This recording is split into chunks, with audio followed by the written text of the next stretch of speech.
Off the record, Blackbird Production.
Salitang tanga ay isang taong mabait na inabuso ng iba. Yun ay ikaw na sana hindi nga napasaya. Halos isang balde ng luwa na ang iyong inaksaya. Nang dahil sa pag-iyak sa taong di ka iginalang o tawagin kang mahal, sabihin natin yun na nga lang ang maigaganti nga sa lahat ng iyong binigay. Ramdam mong sobra-sobra na ngunit ang iyong pag-ibig ay nagpapatuloy pa rin dahil sa siya nga ang nauna. Ngunit di ka niya mahal at yun ang di mo mapuna. Sana sa isang banda ng isip mo'y maunawaan na pagsubok lang ang isang relasyon na may hangganan. Yan ang hindi mo alam kaya hindi ka maligaya. Di mo man lang ba naisip na nagkamali kaya yan ang hirap sa nagmamahal sa hindi kilala.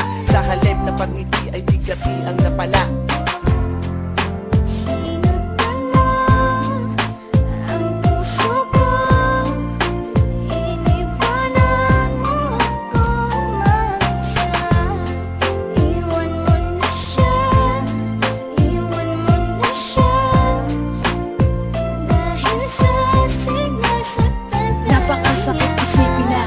Nagpakatanga ako sa babaeng ginawang panakiputas lang ako. Bagamat batid kung di mo ako kayang mahalin, kahit napakahirap sa akin kailangan kong harapin. At di ko pwedeng angkinin ang pag-aari ng iba.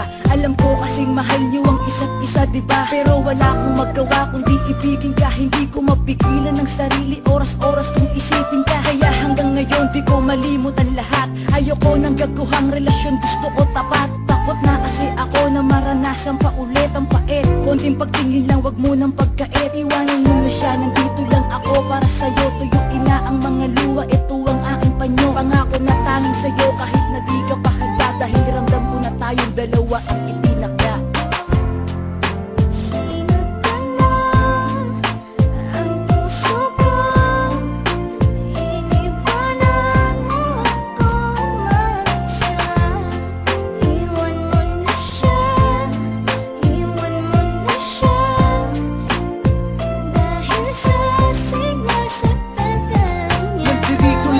Nakahanda kang tanggapin kapag iniwan ka ng taong di ka kayang mahalin. Nakahanda kong tanggalin lahat ng masamang alaala. Yan ang lagi kong hiling sa bawat babagsak na tala. Na matanggap mo ako kahit na di ako maangas manamit. Pero asahan mong di na muling tatagas pa ang iyong mga luha sa mata. Pangakong mamahalin kita, may iba ka man wala kang maririnig sa aking salita. Basta makita mo lang ang laban ng aking kalooban. Pangako na ikaw lamang talaga at wala akong gagawin na kalokohan. Umasa ka hanggat ako'y may dalalabi pang hininga. Aalagaan kita, di ako mapapagod, di ako magpapahinga. Basta maipadama ko sa iyo kahit sa ganitong paraan. Kahit mahirap basta pa para sa'yo ako'y makikipagsapalaran.